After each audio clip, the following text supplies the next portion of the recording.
नवीन global study में एक बार फिर से आपका वेलकम है। और आज जिस महापुरुष के बारे में, शख्सियत के बारे में बताने वाला हूं, चर्चा करने वाला हूं, वो हैं डॉक्टर भीमराव अंबेडकर।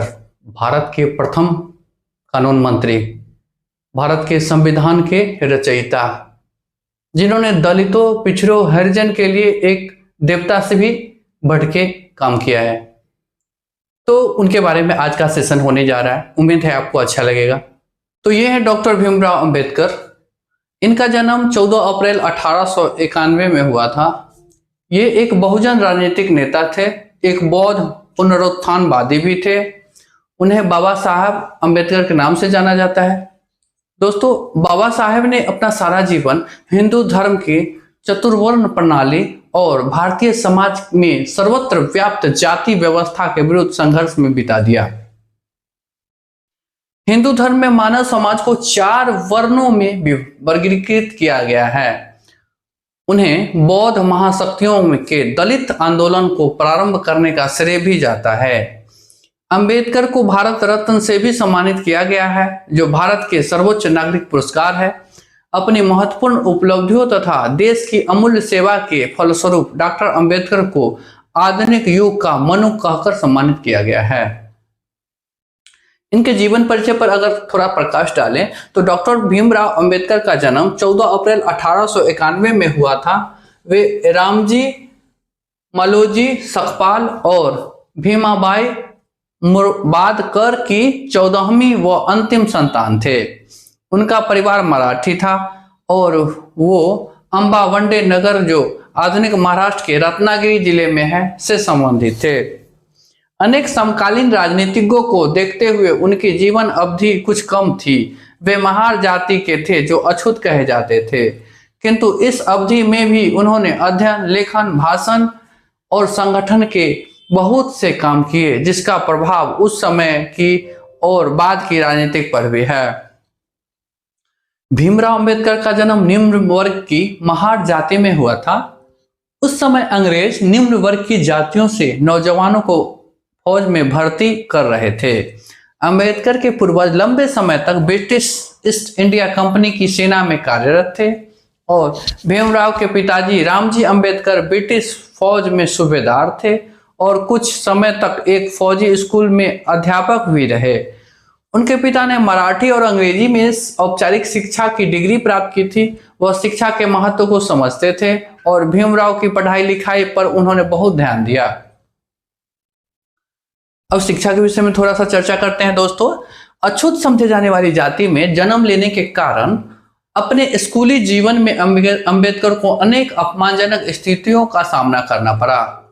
इन सब स्थितियों का धैर्य और वीरता से सामना करते हुए उन्होंने स्कूली शिक्षा प्राप्त की, फिर कॉलेज की पढ़ाई शुरू की। इस बीच पिता का हाथ तंग हुआ और खर्चे की कमी हुई। एक मित्र उन्हें बड़ौदा के शासक गायकवाड़ के यहाँ ले गए। गायकवाड़ ने उनके लिए स्कॉलरशिप की व्यवस्था कर दी और अंबेडकर ने अपनी कॉलेज की शिक्षा पूरी की। 1907 में मैट्रिकुलेशन पास करने के बाद बड़ौदा महाराज की आर्थिक सहायता से वे एल्फिस्टन कॉलेज से 1912 में ग्रेजुएट हुए और 1913 में और 1915 के बीच जब अंबेडकर को कोलंबिया विश्वविद्यालय में अध्ययन कर रहे थे, तब एमए की परीक्षा के एक प्रश्न के बदले उन्होंने प्राचीन भारतीय व्यापार पर एक शोध प्रबंध लिखा था। इसमें उन्हें अन्य देशों से भारत के व्यापारिक संबंधों पर विचार किया। इस व्यापारिक संबंधों की विवेचना के दौरान भारत के आर्थिक विकास की रूपरेखा भी बन गई है। यह शोध प्रबंध रचनावली के 12वें खंड में प्रकाशित है।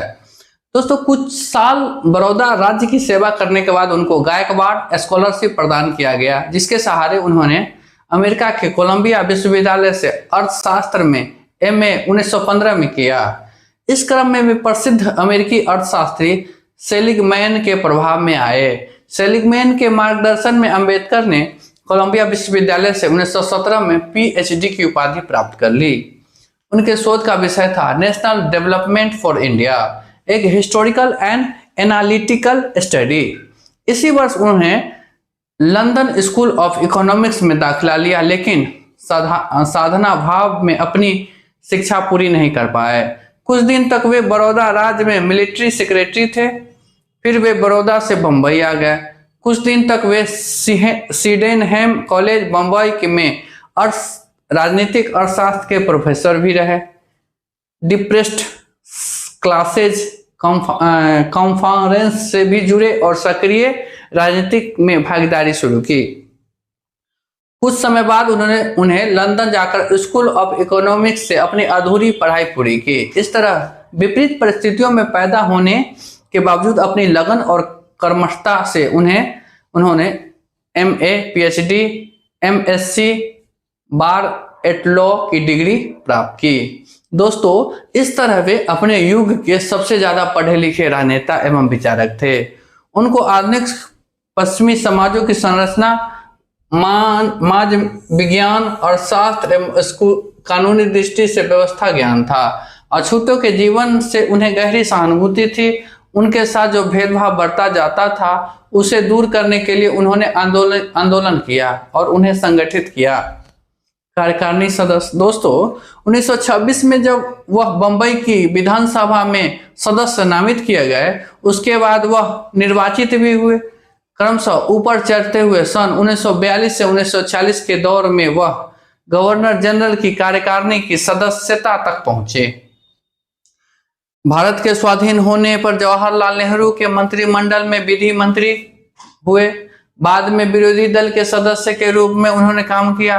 भारत के संविधान के निर्माण में उनकी प्रमुख भूमिका थी। वे संविधान विशेषज्ञ थे। अनेक देशों के संविधानों का अध्ययन उन्होंने किया था। भारतीय संविधान के मुख्य निर्माता उन्हीं को माना जाता है। दोस्तों, उन्होंने जो कुछ लिखा उसका गहरा संबंध आज के भारत और इस देश के इतिहास से है। शूद्रों के उद्धार के लिए उन्होंने जीवन भर काम किया, पर उनका लेखन केवल शूद्रों के लिए ही महत्वपूर्ण नहीं है। उनके दर्शन, उनके इतिहास, राजनीतिक, आर्थिक विकास आदि अनेक समस्याओं पर विचार किया, जिसका संबंध सारे देश की जनता से है। अंग्रेजी में उनकी रचनावली doctor Baba Saheb Ambedkar writing and speeches नाम से महाराष्ट्र सरकार द्वारा प्रकाशित की गई है। हिंदी में उनकी रचनावली बाबा साहब डॉक्टर अम्बेडकर संपूर्ण वाक्यांश के नाम से भारत सरकार द्वारा प्रकाशित की गई है। अब उनकी रचनावली के बारे में दोस्तों कुछ बात कर लेते हैं। अंग्रेजी में उनकी रचनावली doctor Baba Saheb Ambedkar writing and speeches नाम से महाराष्ट्र सरकार द्वारा प्रकाशित की गई है। हिंदी में उनकी रचनावली बाबा साहब डॉक्टर अम्बेडकर संपूर्ण वाक्यांश के नाम से भारत सरकार द्वारा प्रकाशित की गई है। अनेक बड़े विचारकों और विद्वानों की तरह वह समस्याओं पर निरंतर विचार करते थे। 1946 में शूद्रों पर उनकी पुस्तक प्रकाशित हुई। शूद्रों के बारे में बहुत तरह की धारणाएं प्रचलित थी, उसका उचित खंडन करते हुए अंबेडकर ने लिखा, शूद्रों के लिए कहा जाता है कि वे अनार्य थे, आर्यों के पुत्र थे। आर्यों ने उन्हें जीता था और दास बना लिया। ऐसा था तो यजुर्वेद और अथर्ववेद के ऋषि शूद्रों के लिए गौरव की कामना क्यों करते? शूद्रों का अनुग्रह पाने की इच्छा क्यों प्रकट करते? शूद्रों के लिए कहा जाता है कि उन्होंने वेदों का अध्ययन का अधिकार नहीं है। ऐसा था तो शूद्र सुदास ऋग्वेद के मंत्रों के रचनाकर कैसे हुए? शूद्रों के लिए कहा जाता है कि उन्हें यज्ञ करने का अधिकार नहीं है, तो ऐसा था तो सुदास ने अश्वमेध यज्ञ कैसे किया? शतपथ ब्राह्मण शूद्र को यज्ञकर्ता के रूप में कैसे प्रस्तुत करता है और उसे कैसे संबोधन करने चाहिए, इसके लिए शब्द भी बताता है। शूद्रों के लिए कहा जाता है कि उन्हें उपनयन संस्कार का अधिकार नहीं है। यदि आराम से ही ऐसा था तो इस बारे में विवाद क्यों उठा? बद्री और संस्कार गणपति क्यों कहते हैं कि इसे उपनयन का अधिकार है? दोस्तों, शूद्र के लिए कहा जाता है कि वह संपत्ति संग्रह नहीं कर सकता। ऐसा था तो मंत्रायणी कठक संहिताओं में धनी और समृद्ध शूद्रों का उल्लेख कैसे है? शूद्र के लिए कहा जाता है कि वह राज्य का पदाधिकारी नहीं हो सकता। ऐसा था तो महाभारत में राजाओं के मंत्री शुद्ध थे, ऐसा क्यों कहा गया? शूद्र के लिए कहा जाता है कि सेवक के रूप में 3 वर्णों की सेवा करना उसका काम है। यदि ऐसा है तो शूद्र राजा कैसे हुए, जैसा कि सुदास के उदाहरण से और सायन द्वारा दिए गए अन्य उदाहरण से मालूम होता है। उन्होंने कई पुस्तक को लिखने की योजना बनाई थी, परंतु कुछ अध्याय लिखे, कुछ पूरे कुछ अधूरे रह गए। दोस्तों, रचनावली के तीसरे खंड में ऐसी कुछ सामग्री पहली बार प्रकाशित हुई है। इस सामग्री के बारे में संपादकों ने भूमिका में जो कुछ कहा है उससे यही पता चलता है कि 1956 में डॉक्टर अंबेडकर के निधन से उसका बहुत सा काम अधूरा रह गया है। दोस्तों, सामाजिक सुधार के बारे में भीमराव अंबेडकर ने कुछ काम किए हैं। तो अंबेडकर के नेतृत्व में उन्होंने अपना संघर्ष तेज कर दिया। सामाजिक समता के लिए वे प्रयत्नशील हो उठे। अंबेडकर ने ऑल इंडिया क्लासेस एसोसिएशन संगठन का गठन किया। दक्षिण भारत में 20वीं शताब्दी के तीसरे दशक में गैर ब्राह्मण ने द सेल्फ रिस्पेक्ट मूवमेंट प्रारंभ किया, जिसका उद्देश्य उन भेदभावों को दूर करना था जिन्हें ब्राह्मण ने उन पर थोपा था। संपूर्ण भारत में दलित जाति के लोगों को उसके मंदिर में प्रवेश निषेध एवं इस तरह के अन्य प्रतिबंधों के विरुद्ध अनेक आंदोलनों का सूत्रपात किया, परंतु विदेशी शासन में अस्पृश्यता विरोधी संघर्ष पूरी तरह सफल नहीं हो पाया। विदेशी शासकों को इस बात का भय था कि ऐसा होने से समाज की परंपरावादी एवं रूढ़िवादी वर्ग उसका विरोधी हो जाएगा। अतः क्रांतिकारी समाज सुधार का कार्य केवल स्वतंत्र भारत की सरकार ही कर सकती थी। पुनः सामाजिक पुनरुत्थान की समस्या राजनीतिक एवं आर्थिक पुनरुद्धार की समस्याओं के साथ गहरे तौर से जुड़ी हुई थी। दोस्तों, जैसे दलित सामाजिक पुनरुत्थान के लिए उनका आर्थिक पुनरुत्थान आवश्यक था, इसी प्रकार उनके लिए शिक्षा का प्रसार और राजनीतिक अधिकार भी अनिवार्य हो गए थे। दोस्तों, अंबेडकर जी ने केवल कुछ हद तक संघर्ष नहीं किया, उन्होंने छुआछूत के विरुद्ध भी कई संघर्ष किया। दोस्तों, 1920 के दशक में बंबई में एक बार बोलते बोलते हुए उन्होंने साफ साफ कहा कि जहां मेरे व्यक्तिगत हित और देश हित में टकराव होगा वहां मैं देश के हित को प्राथमिकता दूंगा, लेकिन जहां दलितों के हित और देश के हित में टकराव होगा वहां मैं दलित जातियों को प्राथमिकता दूंगा। वे अंतिम समय तक दलित वर्ग के मसीहा थे और उन्होंने जीवन पर्यंत अछूत के उद्धार के लिए कार्य किया। जब महात्मा गांधी ने दलितों को अल्पसंख्यक की तरह पृथक निर्वाचन मंडल देने से ब्रिटिश नीति के खिलाफ आमरण अनशन किया, तो 1927 में उन्होंने हिंदुओं द्वारा निजी संपत्ति घोषित सार्वजनिक तालाब से पानी लेने के लिए अछूतों के अधिकार दिलाने के लिए एक सत्याग्रह का नेतृत्व किया। सन 1937 में बंबई उच्च न्यायालय में यह मुकदमा जीता। अंबेडकर ने ऋग्वेद के उदाहरण देकर सिखाया कि आर्य गौर वर्ण के और श्याम वर्ण के भी थे। अश्विनी वेदों के श्याम और रुछति से का विवाह कराया। श्याम श्याम वर्ण का है और रुछति गौर वर्ण की है। अश्विनी वंदना की रक्षा करते हैं और गौर वर्ण की एक प्रार्थना में ऋषि कहते हैं कि उन्हें पिशांग वर्ण अर्थात भूरे रंग का पुत्र प्राप्त हो। अंबेडकर का निष्कर्ष है कि यदि उदाहरण से ज्ञात होता है कि वैदिक आर्यों में रंगभेद की भावना नहीं थी, होती भी कैसे? वे एक रंग के थे ही नहीं, कुछ गोरे थे, कुछ काले थे, कुछ भूरे थे। दशरथ के पुत्र राम श्याम वर्ण के ही तो थे। दोस्तों, इसी तरह यदुवंशी कृष्ण भी तो श्याम वर्ण के थे। ऋग्वेद के अनेक मंत्रों के रचनाकार दीर्घ मतस्थ हैं, उनके नाम से ही प्रतीत होता है कि वे श्याम वर्ण के थे। आर्यों के प्रसिद्ध ऋषि कण्व थे। ऋग्वेद में उनका जो विवरण मिलता है उससे ज्ञात होता है कि वे श्याम वर्ण के थे। इस तरह अंबेडकर ने इस धारणा का खंडन किया कि आर्य गोरी नस्ल के थे।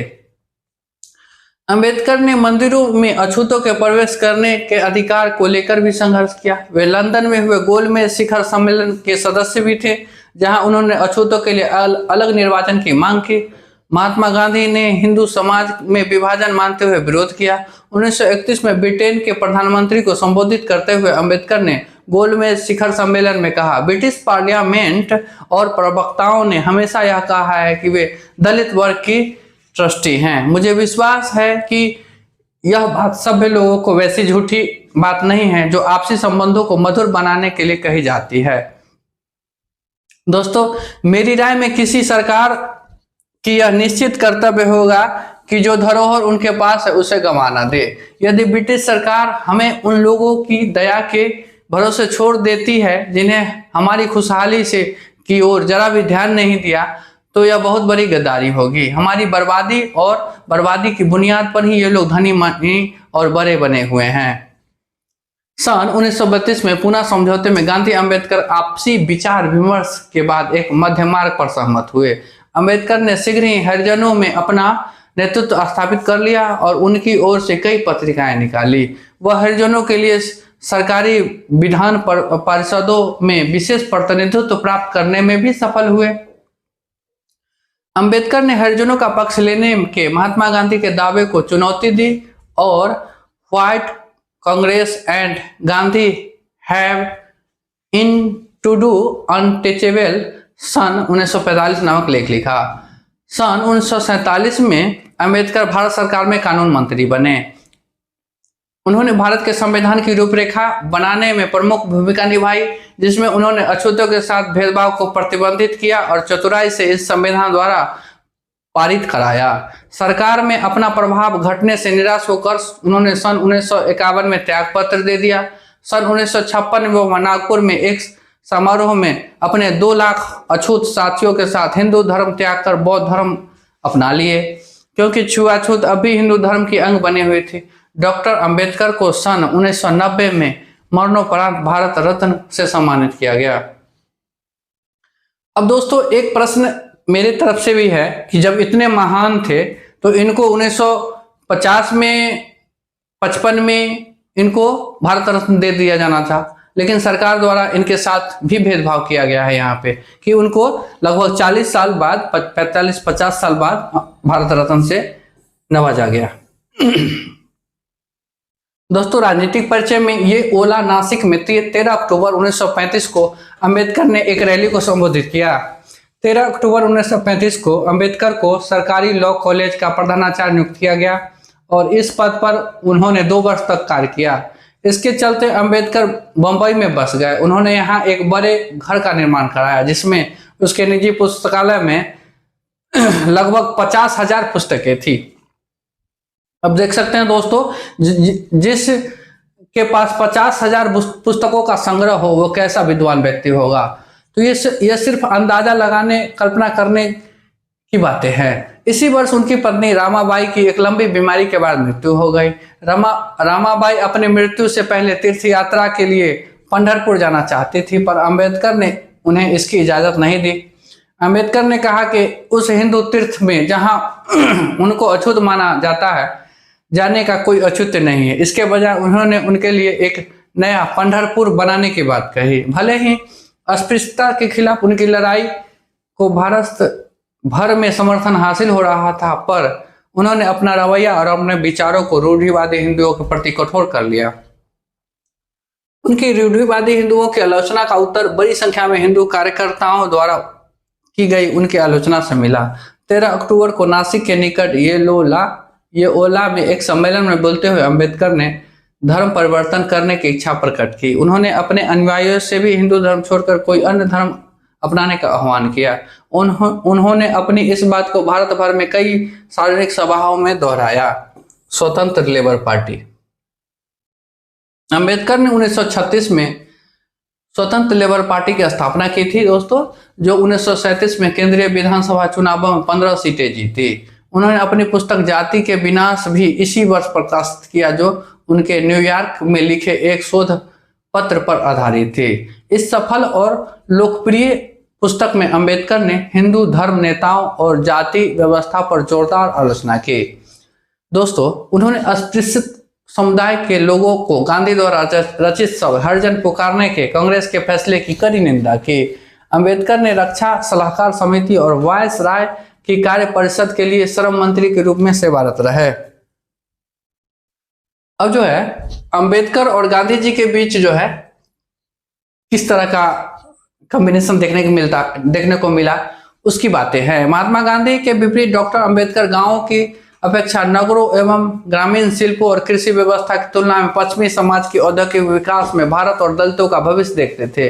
वे मार्क्सवादी समाज की तुलना में बौद्ध मानववाद के समर्थक थे, जिसके केंद्र में व्यक्तिगत स्वतंत्रता, समानता और भ्रातृत्व की भावना है। अंबेडकर महात्मा गांधी और भारतीय राष्ट्रीय कांग्रेस के उग्र आलोचक थे। उनके समकालीनों और आधुनिक विद्वानों ने उनके महात्मा गांधी, जो कि पहले भारतीय नेता थे जिन्होंने अस्पृश्यता और भेदभाव करने का मुद्दा सबसे पहले उठाया था, के विरोध की आलोचना की।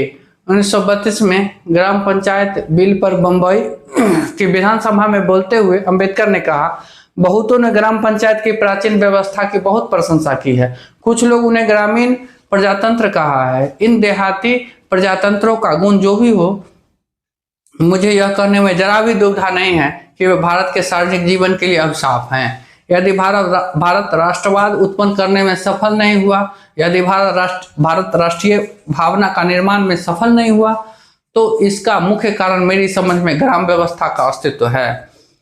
इससे हमारे लोगों में विशिष्ट स्थानीयता की भावना बढ़ गई और बड़ी नागरिक भावना के लिए थोड़ी सी जगह न रही। प्राचीन ग्राम पंचायतों की व्यवस्था के अंतर्गत एकताबद्ध जनता के देश के बदले भारत के ग्राम पंचायतों का ढीला ढाला समुदाय बन गया। वे सब एक ही राजा के प्रजा थे, उनके सिवा उनके बीच में कोई बंधन नहीं था।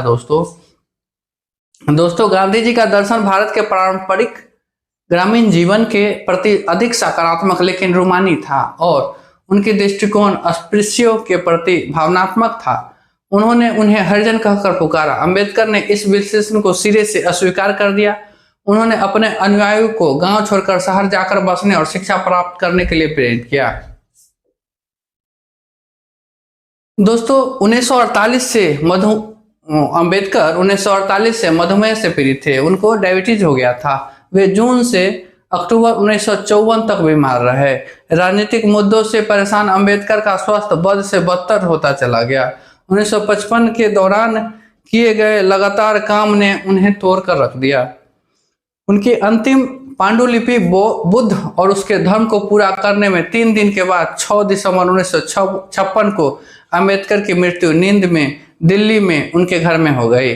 7 दिसंबर को चौपाटी समुद्र तट पर बौद्ध शैली में अंतिम संस्कार किया गया, जिसमें सैकड़ों हजारों समर्थक, कार्यकर्ता और प्रशंसकों ने भाग लिया। एक स्मारक अंबेडकर के दिल्ली स्थित उनके घर 26 अलीपुर रोड में स्थापित किया गया है। अंबेडकर जयंती पर सार्वजनिक अवकाश रखा जाता है। अपने अनुयायियों को उनका संदेश था। तो दोस्तों इस तरह से ये महान आत्मा हमारे बीच नहीं रहे। तो दोस्तों आज का सेशन कैसा रहा आप अपने कमेंट में जरूर लिखें, बताएं। और नित्य नए जीवनी के सेशन में वर्ल्ड के विषय में जानने के लिए हमारे चैनल को सब्सक्राइब करें, हमारे नियमित सदस्य बने और तब तक आप अपना बहुत बहुत बहुत ख्याल रखें।